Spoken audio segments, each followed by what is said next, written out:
The House of Delegates only interim session continues in Charleston today. Meetings yesterday, meetings scheduled today. Lots of discussion. Friend of the show and Capitol reporter Amelia Ferrell Knisely joins us on loan from West Virginia Watch from the bowels of the Capitol this morning. Amelia, good morning. Good morning. How are you guys? Doing well. How's everything at the Good. Capitol? Pretty good. I think the House being in, we've had some lawmakers here that recently lost elections, and it's still been pretty friendly and good. I think if the Senate was meeting right now, it would be more of an episode of The Real Housewives. So we have the more, less dramatic chamber in right now.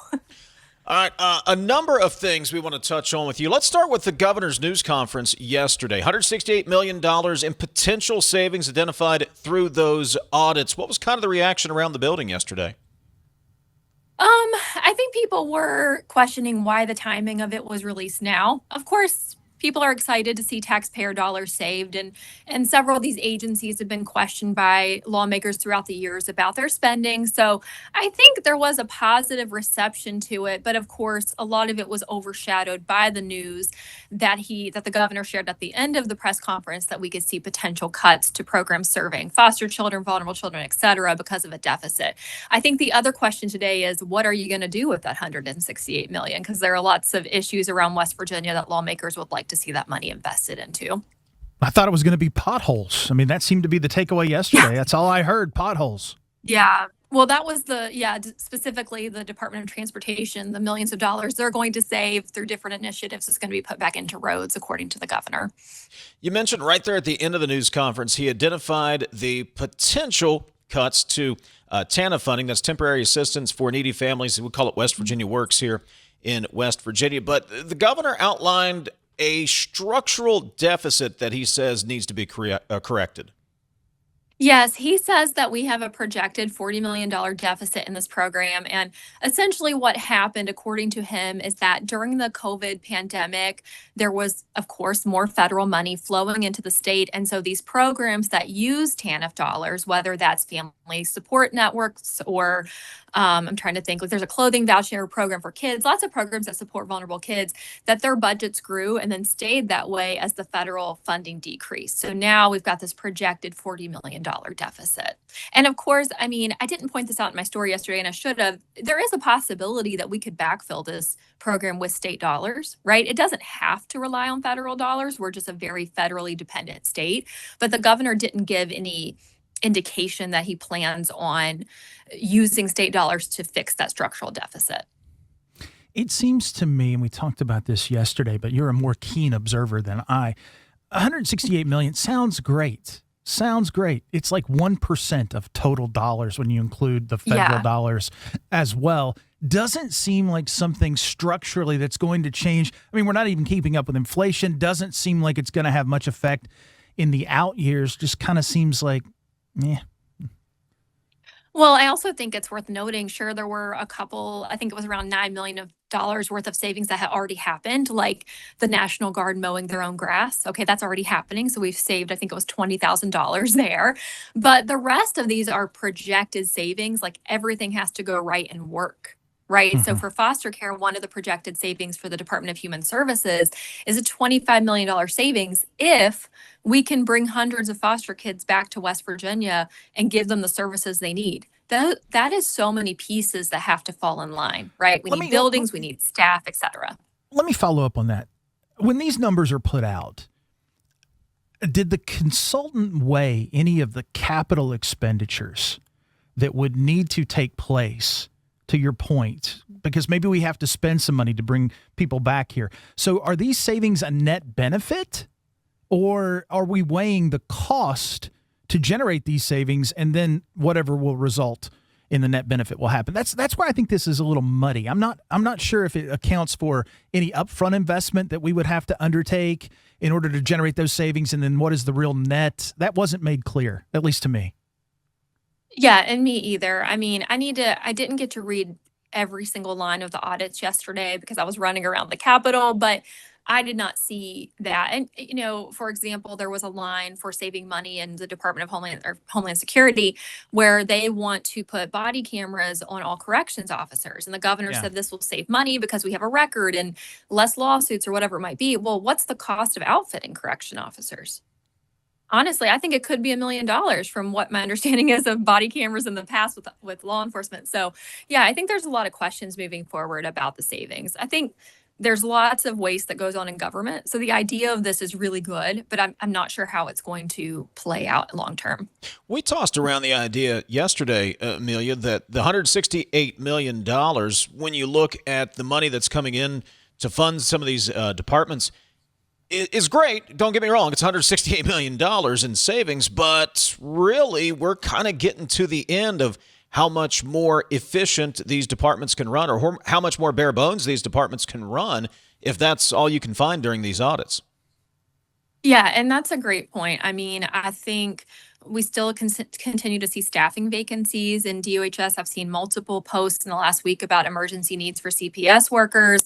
Like, there are lots of issues going on with I guess I'll say a lack of investment over years. I mean, I'm focusing on that one because that's the main department I cover, but we've seen that across the board. And so I don't know there's much more we can squeeze out of the situation. Well, and that's where you would generate the most cost savings, where you spend the most money. So I know there's going to be continuing audits, but one would think you would start where you've got the highest propensity to save money. And so, if $168 million comes out now, Dave, I don't know in these future audits, this may be it, man. This may be the top tier, right? The next one may be a couple million or this or that. I mean, you would start where you could get the most bang for your buck, no?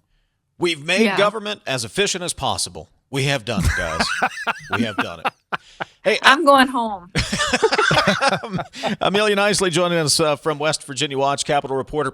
Hey, before we move on, back to the TANF funding for just a moment. I know lawmakers were in their own meetings yesterday, members of the House of Delegates, but they were getting word, they were hearing these things coming out of the news conference. Mm-hmm. What kind of reactions did they have to the idea of possibly cutting this program? Every Republican I spoke with on or off the record is very concerned. I mean, the number one thing they brought up to me are the family resource networks or the family support centers, because they know, I mean, especially in the House, these lawmakers are very close to their communities. They know the work that they're doing, whether it's handing out diapers, food, school supplies, parenting classes, et cetera. So I think that's the concern. Also, as you guys know, we just passed a landmark childcare bill that overwhelmingly passed the Senate and House. The governor declined to sign it. And now he's signaling that we could see potential cuts to childcare subsidies, which would kick kids off of that program. So I think many House members, I kept hearing over and over again, it's like we took 5 steps forward one step forward and 5 steps back if this should go through. And I saw an article just this morning that Jefferson County is in a child care crisis. So any changes to the child care assistance program will only worsen those long wait times and issues we're having with child care in West Virginia. I mean, fairly obvious question, Dave, and Amelia, I'll give you an out since you're a real reporter and we just talk on the radio. Why wouldn't you float this with the legislature first and see where you are rather than making a big press splash and then back channeling? You get all this push. It seems backward to me, David. Shoulder shrug emoji. You and I are on the same page there. Yes. Well, here's why. You don't have a working relationship with the legislature. That's Bingo. Why you don't back channel that. Yes. If that's the answer you were trying to drive at there. Sorry, Amelia. No, and I think I can say that as a reporter, the relationship between Morrisey and much of the legislature is not a good place. And while the Senate tends to be a little bit more favorable to the governor, childcare was a major initiative for people in leadership in the Senate. I mean, Senator Ben Queen, Majority Whip, this is his issue. He just campaigned on it. And so it puts them in a sticky situation should this come before them. I think the question moving forward is, does the governor even need lawmakers' approval to do anything with TANF? I'm still murky on that and trying to work on that. But he may be able to change how this program operates without their approval, but should it come before them, I do not see it being anything short of a fight, a Real Housewives level fight. I'll say. Amelia Knisely joining us, West Virginia Watch Capitol reporter. Hey, before we let you go, Raley's Law. We all remember how the session ended back in, I guess it was March, with the big fight there at the end of the session over Raley's Law. Well, Raley's Law has actually inspired Nebraska's legislature to take action. What happened out in the Cornhusker state? Yes. So Senator Megan Hunt, she's an independent. She read news coverage of Raley's Law. Of course, it's a big bill here. And that directly inspired her to present a bill that the legislature passed. They folded it into another bill. And it will pause a parent's request to homeschool a child for 14 days if their parent or guardian is under investigation for child abuse and neglect. And so she told me, I got to speak with her and her assistant, and they said, we were directly inspired and we realized we have the same loophole here. And like West Virginia, once they started debating this bill, they heard some horrific stories of what had happened to children. And so they were able to get it through in one session. And so I thought that was interesting that, it passed there pretty easily. Nebraska, they don't have parties in their legislature, which is interesting, but it is conservative. And so they were able to get it through. But of course, it still is dividing people. I mean, I did a story last week on this fallout in the Senate from the election, and Senator Eric Tarr raised the concern to me, like, look, we're still divided over Raley's Law, much less what happened in election season. So it continues to have fallout here in West Virginia. Quickly, how big of an issue do you think this will be in that Senate first between Fluharty and Wacom Chapman?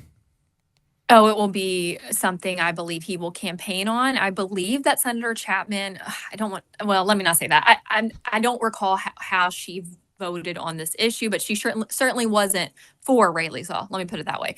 And this has been a big issue for Delegate Fluharty. And so I think he expects to use it in the campaign. And I think he also said, I quoted in my story, he expects people against Raley's Law to spend a lot of money against him. And I think that's very true.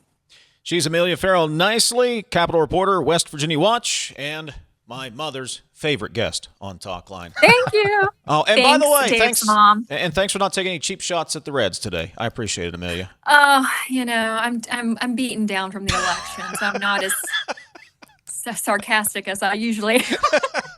Well, you're pretty on point even then. All right, thanks, Amelia. Thank you so much. Appreciate it. Thank you very much. You can read her work over at the website westvirginiawatch.com.